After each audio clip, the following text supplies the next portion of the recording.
하나님 감사합니다. 우리에게 하나님을 경험하는 수많은 삶의 증거를 주시고 감사한 흔적들을 주셨습니다. 성경이 믿어지게 하시고 죄악에 빠진 나를 그리스도 십자가 보혈로 구원해 주심이 감격이고, 지금도 내가 알지 못하는 주의 도우심으로 나를 보호하시고 동행하심을 신뢰하게 하셨습니다. 불안과 걱정 속에서도 염려하지 않고 오히려 평안한 마음을 주셔서 하나님 더욱 의지하게 하시고, 죽음이 다가오는 것이 보여지는 극한 두려움 속에서도 천국 소망으로 미소 짓게 하셨습니다. 나를 속상하게 하고 분노하게 하고 저주하게 하는 상황들 속에서도 내 마음 잔잔케 하시고 하나님의 일하심을 바라보며 기대하게 하시며 입술과 행위로 범죄치 않게 붙잡아 주셨습니다. 병들어 속상하고 질병 앞에서 연약해지고 오랜 치료로 몸도 마음도 지쳐가지만 그럼에도 하나님 사랑하는 마음으로 뜨겁게 예배하게 하시고 치유와 회복의 은혜를 우리에게 베풀어 주셨습니다. 하나님, 내세울 수 있는 증거, 남들에게 보여줄 수 있는 그런 증거는 없지만 나를 사랑하시는 하나님, 내게 말씀하시는 하나님, 내 마음을 위로하시고 힘주시는 그 하나님을 내가 믿고 신뢰하기에 이 믿음이, 이 고백들이 나의 간증이고 나의 찬송이며 증거가 됨을 노래하며 고백합니다. 여전히 눈에 보여지고 손으로 잡히는 우상과도 같은 증거와 흔적을 찾는 어리석음이 있다면 오늘 부른 이 찬송의 가사를 읊조리며 이 가사가 내 삶의 노래가 되게 하시고 예수를 나의 구주 삼은 것이 얼마나 큰 은혜요 영광이요 자랑인 것을 알아가게 하시며 또한 이 믿음과 고백도 자라나게 하여 주옵소서. 오늘 병원 치료와 또 검사를 위해서 집을 나서는 그 발걸음과 마음에 담대함을 더하여 주시고 내 마음이 무너지는 것이 아니라 오히려 이 질병과 검사 앞에서 더 강하게 세워져 가는 것을 경험케 하옵소서. 오랜 질병과 치료로 신앙마저도 무디어버린 그 상황에 선한 자극을 주시고 돌이키게 하시고 하나님께 매달리는 중에 모든 것이 회복되어지는 놀라운 치유의 은혜를 그들에게 허락하여 주옵소서. 가까이 있는 가족들의 마음 졸임과 불안함에도 주님 위로하여 주시고 훗날 감사함으로 간증하며 주의 치료하심을 찬양하는 입술이 되게 하옵소서. 하나님, 이제 모이기를 더욱 힘쓰는 목장의 소식들이 들려옵니다.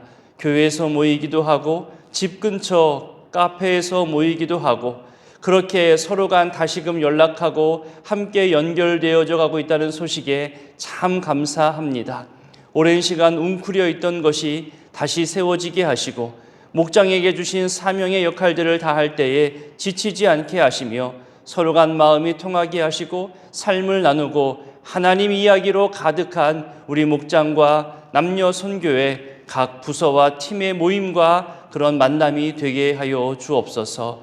장례 중인 가정에도 함께 하사 그들의 마음을 위로하시고 또 어루만져 주시고 지난날의 여러 상황들로 인한 눈물과 상처도 있었겠지만 하나님 바라보며 애쓰게 하시고 또 긍휼과 자비로 그들에게 함께하여 주옵소서. 오늘 장례로 먼 길 오갈 때에 안전케 하시고 우리를 주의 위로의 도구로 사용하여 주옵소서. 이 새벽에도 주님께 나올 때에 그냥 오지 않고 가장 먼저 우리의 마음을 드리며 또 예물로도 드립니다. 주님, 세상의 경험 이전에 하나님께 내어드리는 이 첫 시간, 내어드리는 이 예물을 주님 기쁘게 흠양하여 주옵소서. 말씀 앞으로 나아가고자 하오니 성령님 함께하여 주실 것을 소원하오며 예수님의 이름으로 기도드립니다. 아멘. 오늘 본문은 사무엘상 6장부터 10장까지 내용입니다. 사무엘상 6장은 블레셋에 있었던 언약궤가 이제 벳세메스로 오고 다시 기랏 여아림으로 옮겨지는 이야기가 나옵니다. 우리 6장 1절부터 3절까지를 함께 읽어봅니다. 여호와의 궤가 블레셋 사람들의 지방에 있은 지 7달이라 블레셋 사람들이 제사장들과 복술자들을 불러서 이르되 우리가 여호와의 궤를 어떻게 할까? 그것을 어떻게 그 있던 곳으로 보낼 것인지 우리에게 가르치라. 그들이 이르되 이스라엘 신의 궤를 보내려거든 거저 보내지 말고 그에게 속건제를 드려야 할지니라. 그리하면 병도 낫고 그의 손을 너희에게서 옮기지 아니하는 이유도 알리라 하니. 언약궤가 블레셋에 있은 지 7달 만에 이제 블레셋 사람들이 언약궤를 돌려보내기로 결정합니다. 그리고 그 방법에 대해서 자신들의 제사장들과 복술자들을 불러서 묻는 거죠. 언약궤가 가는 곳마다 여러 재앙들이 생기자 그들은 위치도 옮겨보고 나름대로의 방법을 써봤습니다. 그러자 그래도 해결되지 않죠.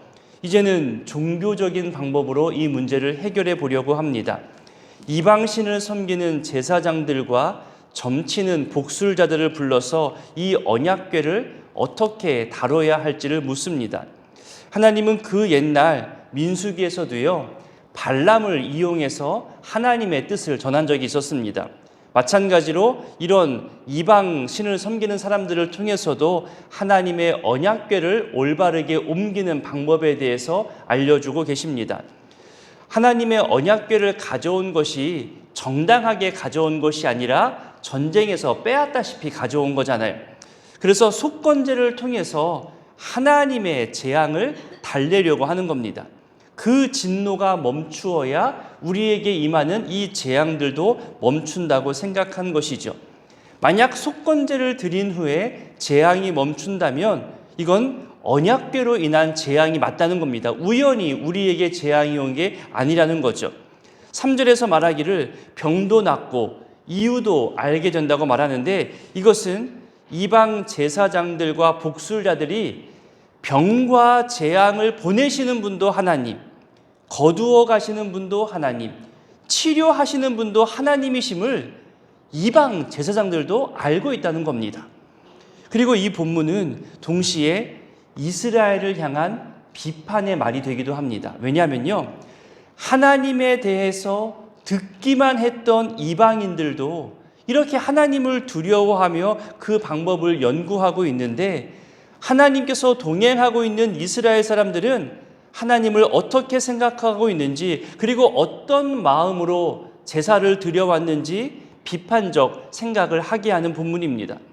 어제 본문에서도 언급되었지만 여호와께 드리는 제사를 가볍게 여겼다고, 멸시했다는 표현이 있었잖아요. 그만큼 반복되어지는 예배 가운데 무디어진 마음이 있었다는 겁니다. 하나님 마음은 어떠셨을까요? 택하신 민족은 하나님 섬기는 것에 무지하고 자기 멋대로 자기 마음대로인데, 오히려 벌해야 할 이 이방 민족이 하나님에 대한 두려운 마음을 가지고 지금 하나님의 마음을 달래기 위해서 고민하고 있는 모습을 보이고 있는 거잖아요. 그리고 5절과 6절을 보면요, 이들이 하나님을 얼마나 두려워하고 있는지를 발견하게 됩니다. 심지어 그 옛날, 정말 오래전 그 출애굽 때와 같이 바로에게 그 강팍하고 완악한 마음처럼 우리는 그러면 안 된다고 그렇게 상의하고 있는 모습입니다. 익숙함이 능숙함이 되어 더 잘 섬겨야 하는 것인데, 그 익숙함이 나태함이 되고 게으름이 되고 이 정도면 되지 뭐, 이렇게 쉬운 마음으로 변질되면 안 된다는 것을 이 이방인들의 입술을 통해 깨닫게 하시는 것을 우리는 지금 발견하게 됩니다. 이것이 이스라엘에게만 가지는 안타까움이 아니라 오늘날 우리에게도 적용할 수 있으면 좋겠습니다. 젊었을 때나 나이 들었을 때나 한결같이 하나님 앞에서의 모든 예배를 진지하게 또 성실하게 지켜내시는 분들을 보면요, 정말 본이 됩니다. 더더욱 축복하게 되죠. 그들이 여러 가지 일들을 하지 않아도 그 존재와 발걸음만으로도 힘이 되고 하나님 역사하시는 흔적과 증거를 보게 될 때면 늘 감동입니다. 우리 교회도 특히 이 새벽 제단을 지키는 여러분들이 그런 존재가 되었으면 좋겠습니다. 블레셋이 이 언약궤를 돌려보내는 방법에 대해서 7절부터 이야기하는데요. 우리 7절부터 9절까지 한번 읽어보겠습니다. 그러므로 새 수레를 하나 만들고 멍에를 메어보지 아니한 젖나는 소 2마리를 끌어다가 소의 수레를 메우고 그 송아지들은 떼어 집으로 돌려보내고 여호와의 궤를 가져다가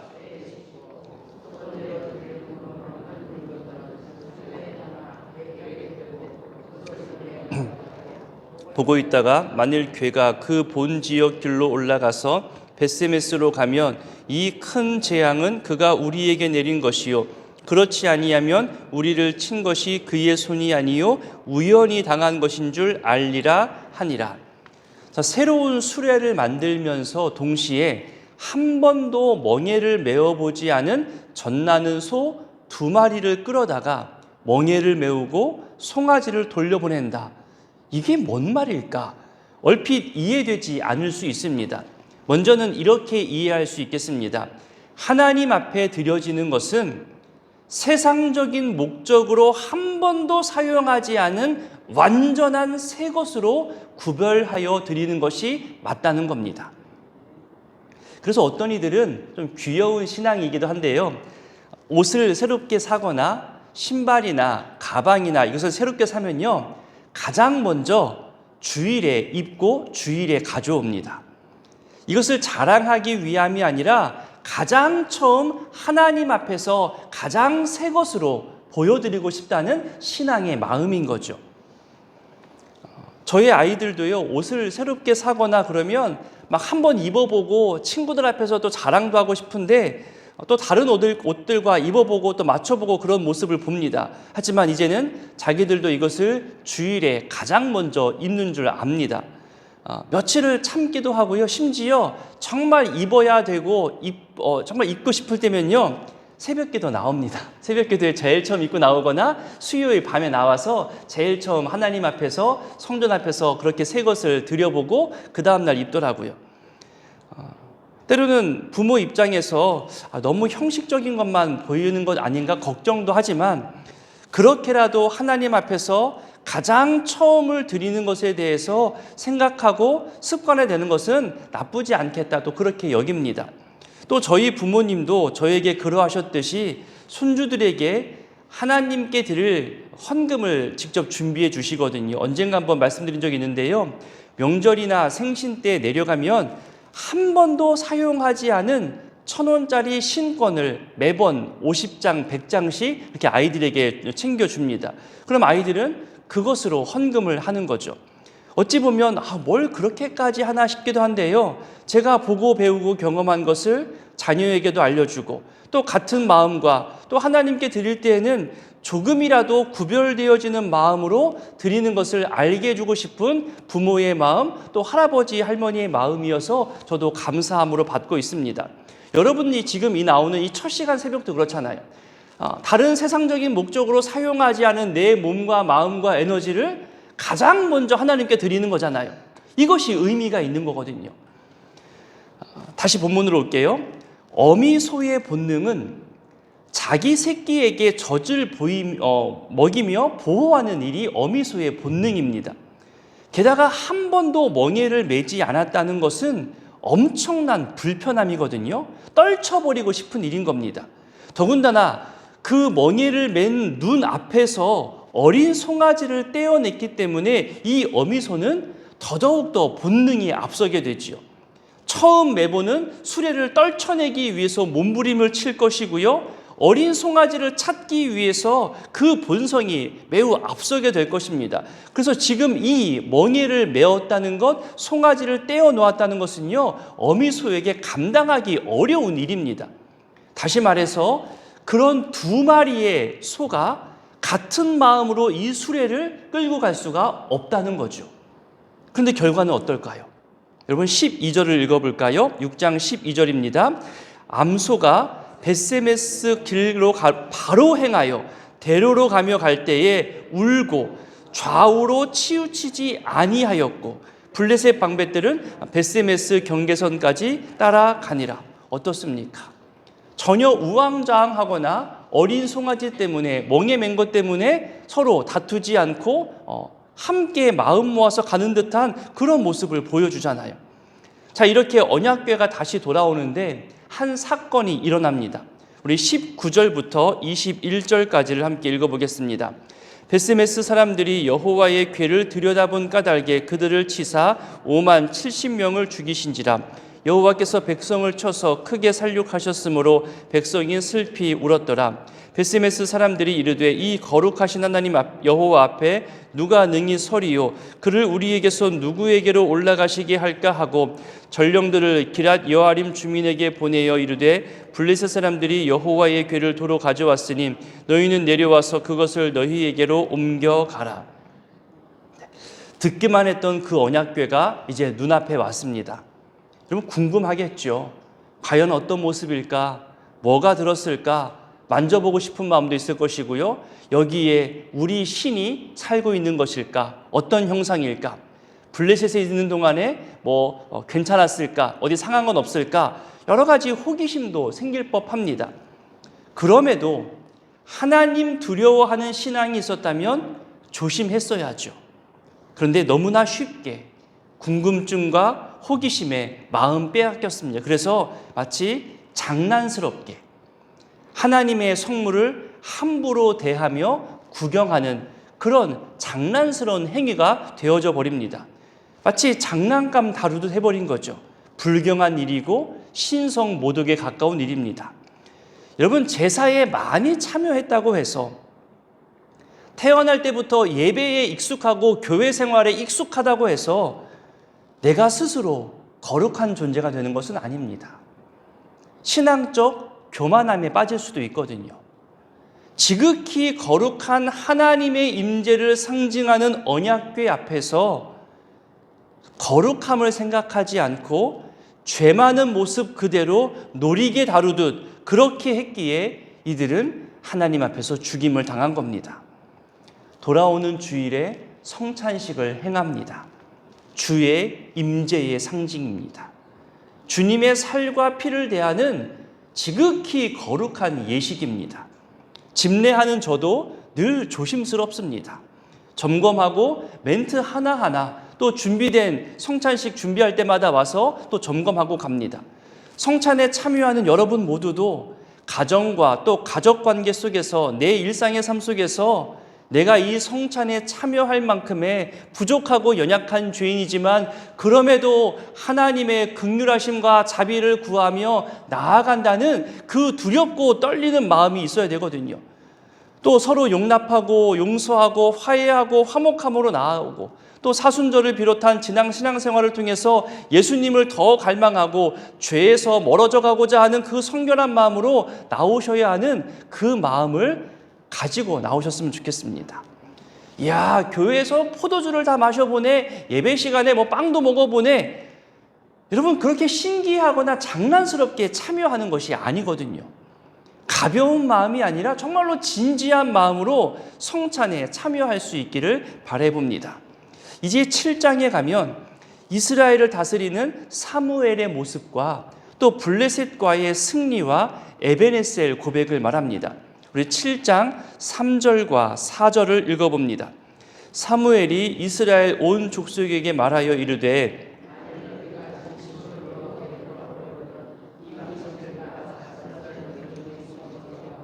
너희 마음을 여호와께로 행하여 그만을 섬기라. 그리하면 너희를 블레셋 사람의 손에서 건져내시리라. 이에 이스라엘 자손이 바알들과 아스다롯을 제거하고 여호와만 섬기니라. 그렇게 거룩한 회개를 촉구하면서 5절부터 보면 온 이스라엘이 미스바에 모이고 함께 금식하고 회개하는 그런 거룩한 모임을 갖게 됩니다. 이 모습을 보고 블레셋이 이스라엘을 치려고 하죠. 두려워하는 이스라엘 앞에서 사무엘은 여호와의 도우심을 간구하고 번제를 드립니다. 그리고 하나님께서 이기게 하심을 경험합니다. 우리 10절을 읽어볼까요?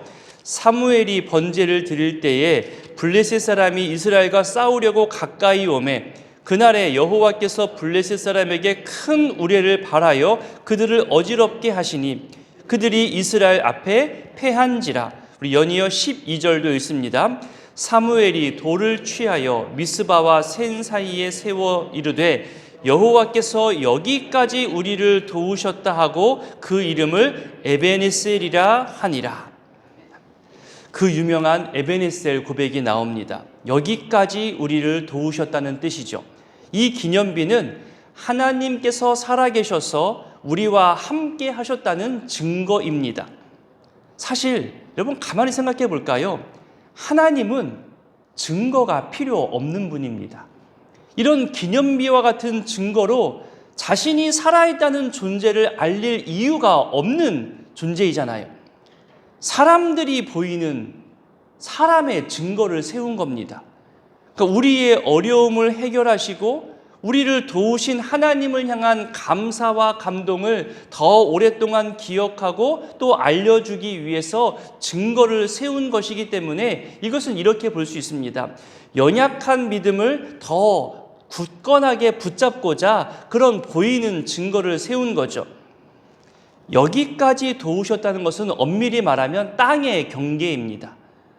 여기까지 도우셨다. 하지만 이 땅의 경계를 더 확대해서 보면 하나님의 도우심은 그 땅, 그 사람들만 도운 것이 아니라 현재 오늘날 우리에게까지 계속되고 있기 때문에 여기까지라는 단어는 지역만을 뜻하는 그런 의미를 뛰어넘어서 지금까지라는 시간적 개념까지 갖게 되는 겁니다. 연약한 우리는 보이지 않는 살아계신 하나님을 보기 원하고 경험하기를 원합니다. 그러면 신앙이 생길 것 같은 바람이 생기죠. 그래서 증거가 있으면 좋겠고 확실한 하나님의 응답을 받으면 좋겠다는 마음이 앞섭니다. 그런 마음을 이용하는 이단들도 분명히 있거든요. 하지만 하나님은 그리고 성경은 이에 대해서 딱히 답을 주지 않습니다. 그저 믿음의 사람들을 보라고 할 뿐입니다. 여러분 노아를 보세요. 한 번도 일어나지 않은 일에 대해서 어떠한 증거도 없이 100년이 넘는 시간을 그 산 위에서 방주를 지으며 인내하며 믿음으로 버텼습니다. 아브라함을 보세요. 이삭 아들이 한 명밖에 없잖아요. 그런데 이 한 명의 아들을 보면서 하늘의 별처럼 바닷가의 모래처럼 큰 민족을 이루겠다는 그 말을 한 명의 아들을 바라보는 믿음을 가졌습니다. 여호수아와 백성들은 난공불락 천연요새라는 그 여리고성을 믿음으로 돌았어요. 어떠한 증거, 어떠한 흔적도 없지만 믿음으로 돌았거든요. 그들에게 보이는 증거는 너무나 미미했습니다. 아니, 증거가 없다고 말할 수밖에 없겠죠. 하지만 그것을 하나님의 말씀을, 명령을 믿을 때 믿음이 증거가 되는 겁니다. 보이는 어떤 물건이 증거가 아니라 믿음이 증거가 되고 믿음이 역사가 되고 믿음이 은혜가 된 겁니다. 성경은 그렇게 우리에게 믿음을 알려주는 겁니다. 어떤 흔적, 어떤 물질, 어떤 확신, 그게 아니라 믿음이라고 알려줍니다. 이후로도 13절, 15절 표현처럼요, 사무엘이 사는 날 동안 여호와의 손이 늘 함께 하시며 도우십니다. 에베네셀이 계속해서 이어지고 있는 거죠. 이후 8장은 사무엘이 늙으니 이러면서 이제 백성들이 왕을 요구하는 모습이 나오고 9장과 10장은 이스라엘 초대 왕 사울이 어떤 모습인지 또 사무엘과 어떻게 만나고 사무엘이 기름 부었는지 그리고 사울이 왕으로 뽑히는 과정을 알려주시는 내용들입니다. 오늘의 이 말씀들을 기억하며 기도하실 때 우리 하나님 경외하는 믿음을 갖기를 기도했으면 좋겠습니다. 살아계신 하나님보다 기록된 말씀보다 더 경외할 대상은 그 어떤 것도 그 누구도 될 수가 없는 겁니다.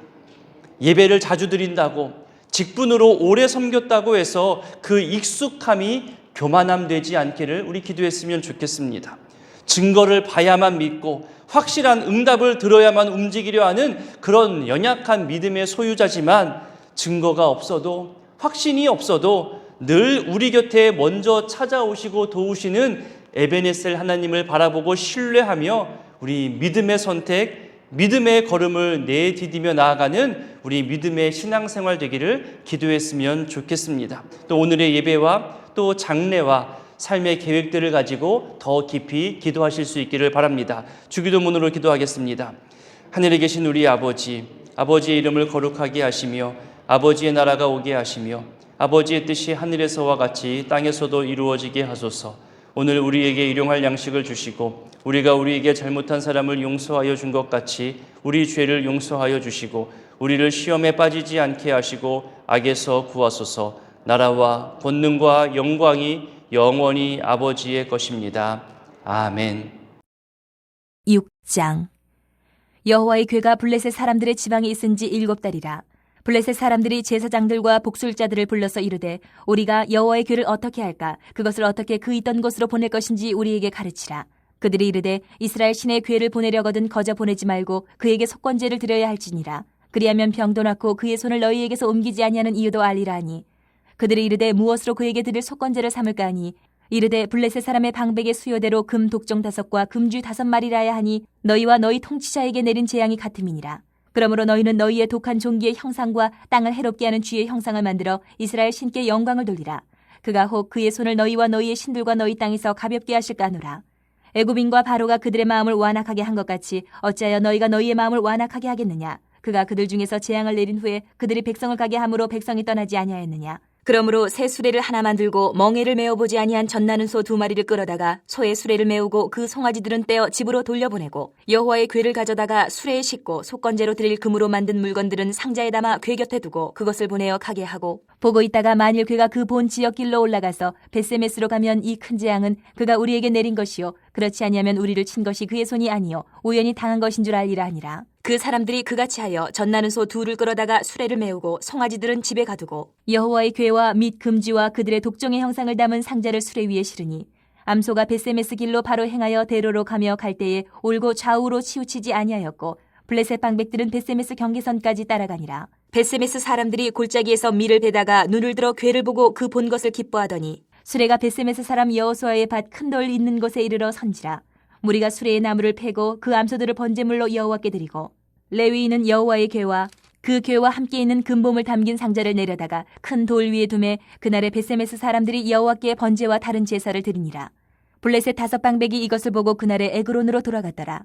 블레셋 사람이 여호와께 속건제물로 드린 금독정은 이러하니 아스돗을 위하여 하나요, 가사를 위하여 하나요, 아스글론을 위하여 하나요, 가드를 위하여 하나요, 에그론을 위하여 하나이며 드린 바 금쥐들은 견고한 성읍에서부터 시골의 마을에까지 그리고 사람들이 여호와의 궤를 큰 돌에 이르기까지 5방백들에게 속한 블레셋 사람들의 모든 성읍들의 수대로였더라. 그 돌은 벳세메스 사람 여호수아의 밭에 오늘까지 있더라. 벳세메스 사람들이 여호와의 궤를 들여다본 까닭에 그들을 치사 50,070명을 죽이신지라. 여호와께서 백성을 쳐서 크게 사륙하셨으므로 백성이 슬피 울었더라. 벳세메스 사람들이 이르되 이 거룩하신 하나님 여호와 앞에 누가 능히 서리요 그를 우리에게서 누구에게로 올라가시게 할까 하고 전령들을 기럇 여아림 주민에게 보내어 이르되 블레셋 사람들이 여호와의 궤를 도로 가져왔으니 너희는 내려와서 그것을 너희에게로 옮겨가라. 7장. 기럇 여아림 사람들이 와서 여호와의 궤를 옮겨 산에 사는 아비나답의 집에 들여놓고 그의 아들 엘리야사를 거룩하게 구별하여 여호와의 궤를 지키게 하였더니 궤가 기럇 여아림에 들어간 날부터 20년 동안 오래 있은지라. 이스라엘 온 족속이 여호와를 사모하니라. 사무엘이 이스라엘 온 족속에게 말하여 이르되 만일 너희가 전심으로 여호와께 돌아오려거든 이방신들과 아스타롯을 너희 중에서 제거하고 너희 마음을 여호와께로 향하여 그만을 섬기라. 그리하면 너희를 블레셋 사람의 손에서 건져내시리라. 이에 이스라엘 자손이 바알들과 아스타롯을 제거하고 여호와만 섬기니라. 사무엘이 이르되 온 이스라엘은 미스바로 모이라. 내가 너희를 위하여 여호와께 기도하리라 하매 그들이 미스바에 모여 물을 길어 여호와 앞에 붓고 그날 종일 금식하고 거기에서 이르되 우리가 여호와께 범죄하였나이다 하니라. 사무엘이 미스바에서 이스라엘 자손을 다스리니라. 이스라엘 자손이 미스바에 모였다 함을 블레셋 사람들이 듣고 그들의 방백들이 이스라엘을 치러 올라온지라. 이스라엘 자손들이 듣고 블레셋 사람들을 두려워하여 이스라엘 자손이 사무엘에게 이르되 당신은 우리를 위하여 우리 하나님 여호와께 쉬지 말고 부르짖어 우리를 블레셋 사람들의 손에서 구원하시게 하소서 하니 사무엘이 젖먹는 어린 양 하나를 가져다가 온전한 번제를 여호와께 드리고 이스라엘을 위하여 여호와께 부르짖음에 여호와께서 응답하셨더라. 사무엘이 번제를 드릴 때에 블레셋 사람이 이스라엘과 싸우려고 가까이 오매 그날에 여호와께서 블레셋 사람에게 큰 우레를 발하여 그들을 어지럽게 하시니 그들이 이스라엘 앞에 패한지라. 이스라엘 사람들이 미스바에서 나가서 블레셋 사람들을 추격하여 백갈 아래에 이르기까지 쳤더라. 사무엘이 돌을 취하여 미스바와 센 사이에 세워 이르되 여호와께서 여기까지 우리를 도우셨다 하고 그 이름을 에베네셀이라 하니라. 이에 블레셋 사람들이 굴복하여 다시는 이스라엘 지역 안에 들어오지 못하였으며 여호와의 손이 사무엘이 사는 날 동안에 블레셋 사람을 막으심에 블레셋 사람들이 이스라엘에게서 빼앗았던 성읍이 에그론부터 가드까지 이스라엘에게 회복되니 이스라엘이 그 사방 지역을 블레셋 사람들의 손에서 도로 찾았고 또 이스라엘과 아모리 사람 사이에 평화가 있었더라. 사무엘이 사는 날 동안에 이스라엘을 다스렸을 때 해마다 베델과 길갈과 미스바로 순회하여 그 모든 곳에서 이스라엘을 다스렸고 라마로 돌아왔으니 이는 거기에 자기 집이 있음이니라. 거기서도 이스라엘을 다스렸으며 또 거기에 여호와를 위하여 제단을 쌓았더라. 8장. 사무엘이 늙음에 그의 아들들을 이스라엘 사사로 삼으니 장자의 이름은 요엘이요 차자의 이름은 아비야라. 그들이 부엘세바에서 사사가 되니라. 그의 아들들이 자기 아버지의 행위를 따르지 아니하고 이익을 따라 뇌물을 받고 판결을 굽게 하니라. 이스라엘 모든 장로가 모여 라마에 있는 사무엘에게 나아가서 그에게 이르되 보소서 당신은 늙고 당신의 아들들은 당신의 행위를 따르지 아니하니 모든 나라와 같이 우리에게 왕을 세워 우리를 다스리게 하소서 한지라. 우리에게 왕을 주어 우리를 다스리게 하라 했을 때에 사무엘이 그것을 기뻐하지 아니하여 여호와께 기도하며 여호와께서 사무엘에게 이르시되 백성이 내게 한 말을 다 들으라. 이는 그들이 너를 버림이 아니요 나를 버려 자기들의 왕이 되지 못하게 함이니라. 내가 그들을 애굽에서 인도하여 낸 날부터 오늘까지 그들이 모든 행사로 나를 버리고 다른 신들을 섬김같이 내게도 그리하는도다. 그러므로 그들의 말을 듣되 너는 그들에게 엄히 경고하고 그들을 다스릴 왕의 제도를 가르치라. 사무엘이 왕을 요구하는 백성들에게 여호와의 모든 말씀을 말하여 이르되 너희를 다스릴 왕의 제도는 이러하니라. 그가 너희 아들들을 데려다가 그의 병거와 말을 어거하게 하리니 그들이 그 병거 앞에서 달릴 것이며 그가 또 너희의 아들들을 1000부장과 50부장을 삼을 것이며 자기 밭을 갈게 하고 자기 추수를 하게 할 것이며 자기 무기와 병거의 장비도 만들게 할 것이며 그가 또 너희의 딸들을 데려다가 향료 만드는 자와 요리하는 자와 떡 굽는 자로 삼을 것이며 그가 또 너희의 밭과 포도원과 감람원에서 제일 좋은 것을 가져다가 자기의 신하들에게 줄 것이며 그가 또 너희의 곡식과 포도원 소산의 11조를 거두어 자기의 관리와 신하에게 줄 것이며 그가 또 너희의 노비와 가장 아름다운 소년과 나귀들을 끌어다가 자기 일을 시킬 것이며 너희의 양떼의 10분의 1을 거두어 가리니 너희가 그의 종이 될 것이라. 그날에 너희는 너희가 택한 왕으로 말미암아 부르짖되 그날에 여호와께서 너희에게 응답하지 아니하시리라니. 백성이 사무엘 말 듣기를 거절하여 이르되 아니로소이다. 우리도 우리 왕이 있어야 하리니 우리도 다른 나라들 같이 되어 우리의 왕이 우리를 다스리며 우리 앞에 나가서 우리의 싸움을 싸워야 할 것이니이다 하는지라. 사무엘이 백성의 말을 다 듣고 여호와께 아뢰매 여호와께서 사무엘에게 이르시되 그들의 말을 들어 왕을 세우라 하시니 사무엘이 이스라엘 사람들에게 이르되 너희는 각기 성읍으로 돌아가라 하니라. 9장. 베냐민 지파에 기스라 이름하는 유력한 사람이 있으니 그는 아비엘의 아들이요 스롤의 손자요 베고라스의 증손이요 아비야의 현손이며 베냐민 사람이더라. 기스에게 아들이 있으니 그의 이름은 사울이요 준수한 소년이라. 이스라엘 자손 중에 그보다 더 준수한 자가 없고 키는 모든 백성보다 어깨 위만큼 더 컸더라. 사울의 아버지 기스가 암나기들을 잃고 그의 아들 사울에게 이르되 너는 일어나 한 사원을 데리고 가서 암나기들을 찾으라 하며 그가 에브라임 산지와 살리사 땅으로 두루 다녀 보았으나 찾지 못하고 사알림 땅으로 두루 다녀 보았으나 그곳에는 없었고 베냐민 사람의 땅으로 두루 다녀 보았으나 찾지 못하니라. 그들이 숲 땅에 이른 때에 사울이 함께 가던 사원에게 이르되 돌아가자. 내 아버지께서 암나기 생각은 고사하고 우리를 위하여 걱정하실까 두려워하노라 하니 그가 대답하되 보소서 이 성읍에 하나님의 사람이 있는데 존경을 받는 사람이라. 그가 말한 것은 반드시 다 응하나니 그리로 가사이다. 그가 혹 우리가 갈 길을 가르쳐줄까 하나이다 하는지라. 사울이 그의 사원에게 이르되 우리가 가면 그 사람에게 무엇을 드리겠느냐. 우리 주머니에 먹을 것이 다하였으니 하나님의 사람에게 드릴 예물이 없도다. 무엇이 있느냐 하니 사원이 사울에게 다시 대답하여 이르되 보소서 내 손에 은 한 세겔의 4분의 1이 있으니 하나님의 사람에게 드려 우리 길을 가르쳐달라 하겠나이다 하더라. 옛적 이스라엘에 사람이 하나님께 가서 물으려 하면 말하기를 선견자에게로 가자 하였으니 지금 선지자라 하는 자를 옛적에는 선견자라 일컬었더라. 사울이 그의 사원에게 이르되 내 말이 옳다. 가자 하고 그들이 하나님의 사람이 있는 성읍으로 가니라.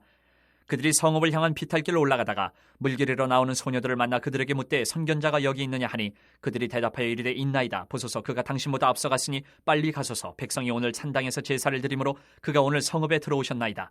당신들이 성읍으로 들어가면 그가 먹으러 산당에 올라가기 전에 곧 만나리이다. 그가 오기 전에는 백성이 먹지 아니하나니 이는 그가 제물을 축사한 후에야 청함을 받은 자가 먹음이니이다. 그러므로 지금 올라가소서 곧 그를 만나리이다 하는지라.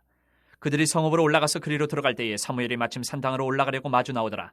사울이 오기 전날에 여호와께서 사무엘에게 알게 하여 이르시되 내일 이맘때에 내가 베냐민 땅에서 한 사람을 내게로 보내리니 너는 그에게 기름을 부어 내 백성 이스라엘의 지도자로 삼으라. 그가 내 백성을 블레셋 사람들의 손에서 구원하리라. 내 백성의 부르짖음이 내게 상달되었으므로 내가 그들을 돌보았노라 하셨더니 사무엘이 사울을 볼 때에 여호와께서 그에게 이르시되 보라 이는 내가 네게 말한 사람이니 이가 내 백성을 다스리리라 하시니라.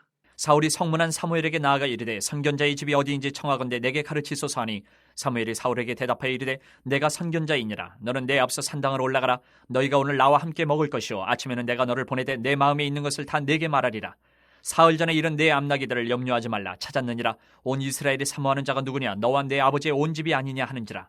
사울이 대답하여 이르되 나는 이스라엘 지파의 가장 작은 지파 베냐민 사람이 아니니까 또 나의 가족은 베냐민 지파 모든 가족 중에 가장 미약하지 아니하니까 당신이 어찌하여 내게 이같이 말씀하시나이까 하니 사무엘이 사울과 그의 사환을 인도하여 객실로 들어가서 청한 자 중 상석에 앉게 하였는데 객은 30명가량이었더라.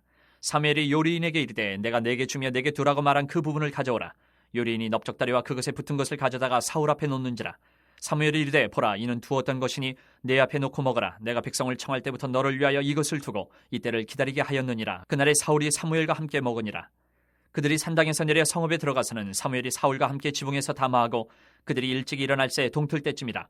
사무엘이 지붕에서 사울을 불러 이르되 일어나라 내가 너를 보내리라 하매 사울이 일어나고 그 두 사람 사울과 사무엘이 함께 밖으로 나가서 성읍 끝에 이름에 사무엘이 사울에게 이르되 사환에게 우리를 앞서게 하라 하니라. 사환이 앞서가므로 또 이르되 너는 이제 잠깐 서 있으라 내가 하나님의 말씀을 내게 들려주리라 하더라. 10장.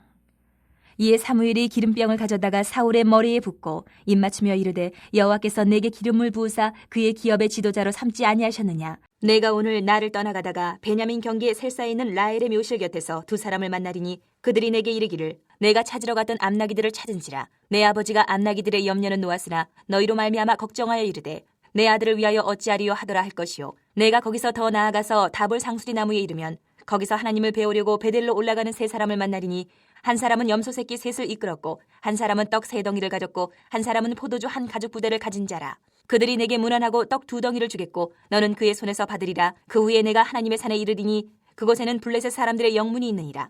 내가 그리로 가서 그 성읍으로 들어갈 때에 선지자의 무리가 산당에서부터 비파와 소고와 저와 수금을 앞세우고 예언하며 내려오는 것을 만날 것이요. 내게는 여호와의 영이 크게 임하리니 너도 그들과 함께 예언을 하고 변하여 새 사람이 되리라. 이 징조가 내게 임하거든 너는 기회를 따라 행하라. 하나님이 너와 함께 하시느니라. 너는 나보다 앞서 길갈로 내려가라. 내가 내게로 내려가서 번제와 화목제를 드리리니 내가 내게 가서 내가 행할 것을 가르칠 때까지 7일 동안 기다리라. 그가 사무엘에게서 떠나려고 몸을 돌이킬 때에 하나님이 새 마음을 주셨고 그날 그 징조도 다 응하니라.